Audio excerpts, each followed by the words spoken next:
வணக்கம் நண்பர்களே. இப்போ ரீசெண்டாக நம்ம தமிழ் சினிமாவில் ஒரு 20 வயசு பொண்ணு கேரக்டர் தேவைப்படுது அப்படின்னாவே உடனே மமிதா பைஜு அவர்களை தான் தூக்கிட்டு வராங்க. இப்போ ஜனநாயகன் திரைப்படத்தில் நம்ம மமிதா பைஜு அவர்கள் தான் நம்ம விஜய் அவர்களுக்கு ஒரு தத்து பொண்ணாக நடிச்சிருப்பாங்க. அதே மாதிரி இப்போ ரீசெண்டாக ரிலீஸ் ஆன விஸ்வநாதன் அண்ட் சன்ஸ் திரைப்படத்துடைய டீசர்லையுமே ஒரு 20 வயசு பொண்ணு 40 வயசு பையனை காதலிக்கிறா அப்படிங்கிற அந்த கான்செப்ட்டுக்கு மமிதா பைஜு அவர்களை தான் தூக்கிட்டு வந்திருக்காங்க.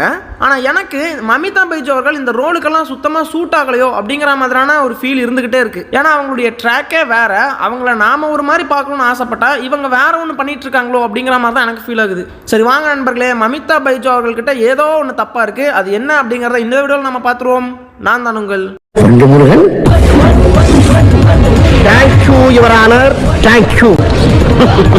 இந்த டீசரை பார்த்த உடனே எனக்கு தோணுன முதல் விஷயம் என்னன்னா, ஏன் மமிதா பைஜு அவர்களை இந்த படத்துக்கு கேஷ் பண்ணாங்க அப்படிங்கிறது தான். ஏன்னா ஒரு 40 வயசு ஆளை ஒரு 20 வயசு பொண்ணு காதலிக்கிறாங்க. அப்படி பார்க்குறப்போ நமக்கு அது அப்நார்மலாக ஃபீல் ஆகணும். ஃபர்ஸ்ட்டு என்னடா இவ்வளோ சின்ன பொண்ணாக இருக்காங்க, இவங்கள போயிட்டு சூர்யாவுக்கு பேரா போட்டிருக்காங்களே அப்படிங்கிற மாதிரியான ஃபீல் நமக்கு வரணும். இப்போ உதாரணத்துக்கு துரந்தர் திரைப்படத்தை எடுத்துக்கோங்க. நம்ம சாரா அர்ஜுன் அவர்களுக்கும் நம்ம ரன்வீர் சிங் அவர்களுக்கும் சுத்தமாகவே செட் ஆகலை. அந்த பேரே வந்துட்டு பார்த்தீங்கன்னா ரொம்ப அப்நார்மலாக தான் எல்லாருக்குமே ஃபீல் ஆச்சு.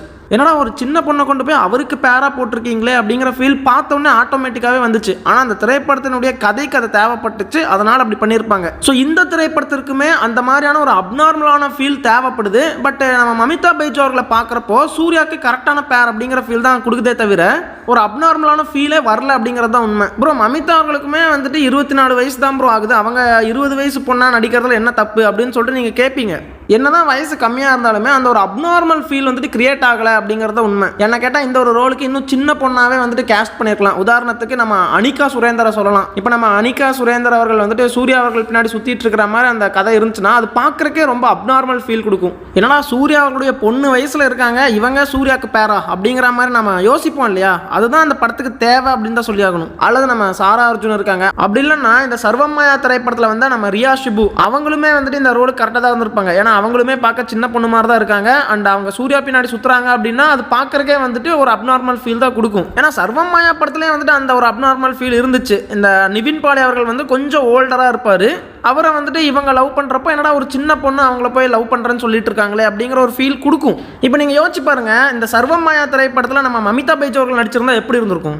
இப்போ அந்த சர்வமாயா எப்படி இருக்கோ அந்த மாதிரி அந்த படம் இருந்திருக்காது. மேபி நிவின் பாலியோட கரெக்டான பேர் தான் மமிதா பைஜுங்கிற மாதிரி கூட நமக்கு ஃபீல் ஆகியிருக்கலாம். அந்த ஏஜ் டிஃப்ரென்ஸ் வந்து நல்லா தெரிகிற மாதிரி தான் அவங்க இந்த ரெண்டு கேரக்டர்ஸுமே இருக்கணும். அதே தான் இந்த விஸ்வநாதன் சன்ஸ்க்கும் அவங்க ரெண்டு பேருக்கு இருக்கக்கூடிய ஏஜ் டிஃப்ரென்ஸ் நல்லாவே வெளியே தெரியணும். ஏன்னா ஸ்கிரிப்டுக்கு தேவைப்படுற முதல் விஷயமே அதுதான். இதே தான் ஜனநாயகன் திரைப்படத்திற்குமே நான் சொல்லுவேன். ஏன்னா விஜய் அவர்களுடைய ஒரு பொண்ணா வராங்க, அதாவது தத்து பொண்ணா வராங்க அப்படிங்கிறப்போ இன்னும் ஒரு சின்ன பொண்ணாவே அந்த ரோலுக்கு போட்டிருக்கலாமோங்கிற மாதிரி தான் எனக்கு ஃபீல் ஆச்சு. ஏன்னா பகவான் கேசரி திரைப்படத்தில் நம்ம ஸ்ரீலீலா அவர்கள் தான் அந்த ரோல் பண்ணியிருப்பாங்க. அவங்கள பார்க்குறப்போ அப்போ ஒரு சின்ன பொண்ணு, ஒரு 20 வயசு பொண்ணு அப்படிங்கிற ஃபீல் தான் இருந்துச்சு. பட் இப்போ அந்த கேரக்டர் அவங்களுக்கு செட் ஆகுமான்னு கேட்டால் சொல்ல முடியாது. ஆனால் அந்த டைமில் அந்த ரோல் அவங்களுக்கு நல்லாவே சூட் ஆச்சு.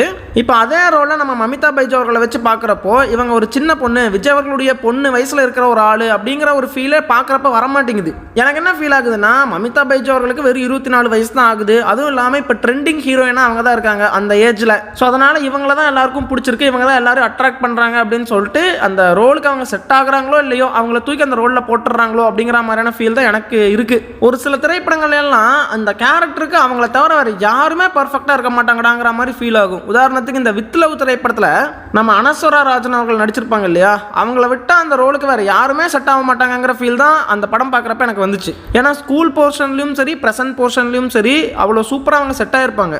அதே மாதிரி தான் சையாரான்னு சொல்லிட்டு ஒரு திரைப்படம், ஹிந்தி படம் ஒன்று இருக்குது. அந்த படத்தில் அனித் பட்டா அப்படிங்கிறவங்க தான் அந்த ஹீரோயின் ரோல் பண்ணியிருப்பாங்க. அதை பார்த்ததுக்கப்புறம் இந்த ரோலுக்கு இந்த அம்மாவை விட்டால் வேறு யாருமே செட் ஆக மாட்டாங்கடா அப்படிங்கிற ஃபீல் தான் எனக்கு வந்துச்சு. ஆனால் நம்ம மமிதா பைஜு அவர்களை அந்த ஜனநாயகன் ட்ரைலரில் பார்த்தப்பவும் சரி, இந்த விஸ்வநாதன் அண்ட் சன்ஸ் இந்த டீசரில் பார்த்தப்பவும் சரி, பார்த்த உடனே இவங்க செட் ஆகலையோ அப்படிங்கிற ஃபீல் எனக்கு வந்துருச்சு. ஸோ நம்ம மமிதா பைஜு அவர்களுடைய ட்ராக்கு ஒரு வேறு மாதிரியான ட்ராக்கு, ஒரு லவ் மூவிஸ் நடிச்சுக்கிட்டு ஒரு ஜாலியான திரைப்படங்கள் நடிக்கிறதுக்கு அவங்க கரெக்டாக இருப்பாங்க. இப்போது பிரேமலு திரைப்படம் எவ்வளோ ஜாலியாக இருந்துச்சு, அந்த ரோல் வந்து பார்த்தோன்னா அவ்வளோ சூப்பராக இருந்துச்சு அவங்களுக்கு. அதே மாதிரி டியூடு திரைப்படத்துலையுமே வந்து அவங்க செட் ஆகலை அப்படின்னு சொல்ல முடியாது. அவங்களும் நல்லா பண்ணியிருப்பாங்க, வேறு ஹீரோயின் போட்டிருந்தாலும் அந்த ரோலுக்கு நல்லா தான் இருந்திருக்கும். ஆனால் இந்த ரெண்டு திரைப்படங்களில் மட்டும்தான் அவங்க செட் ஆகாத மாதிரி ஃபீல் ஆகுது. இப்போ அவங்க தான் கேரளாலையும் தமிழ்நாட்டிலையும் ட்ரெண்டிங்கு, வெறும் 24 வயசு தான் ஆகுது அப்படிங்கிறதுனாலயே அவங்கள தூக்கிட்டு வந்து இந்த மாதிரியான ரோல்ஸில் போட்டுடுறாங்களோ அப்படிங்கிற ஃபீல் தாங்க எனக்கு இருக்குது. மமிதாலாம் வந்துட்டு அடுத்த சமந்தா ஆகிறதுக்கு எல்லா பொட்டன்ஷியலும் இருக்கக்கூடிய ஒரு ஆக்ட்ரஸ் தான். ஆனால் இவங்க தான் இன்னும் அவங்கள குழந்தையாவே பார்த்துட்டு இருக்காங்க. சரி, ஓகே நண்பர்களே, இந்த விஷயத்த ரொம்ப நாளாகவே உங்ககிட்ட ஷேர் பண்ணணும்னு சொல்லிட்டு நினச்சிக்கிட்டு இருந்தேன். அதனால தான் போகிற போக்கில் ஒரு வீடியோ வெறும் 5 நிமிஷத்துக்கு மட்டும் போட்டு விட்டேன். ஸோ உங்களுக்கும் நம்ம மமிதா பைஜாவுடைய கேரக்டரை பார்க்குறப்போ இதே ஃபீல் தான் இருந்துச்சா, இல்லை ப்ரோ அவங்க கரெக்டாக இருக்கிற மாதிரி தான் எனக்கு ஃபீல் ஆகுது அப்படிங்கிற மாதிரி ஏதாவது மாற்று கருத்து இருந்துச்சுன்னா மறக்காமல் கமெண்ட்லாம் சொல்லிட்டு போங்க.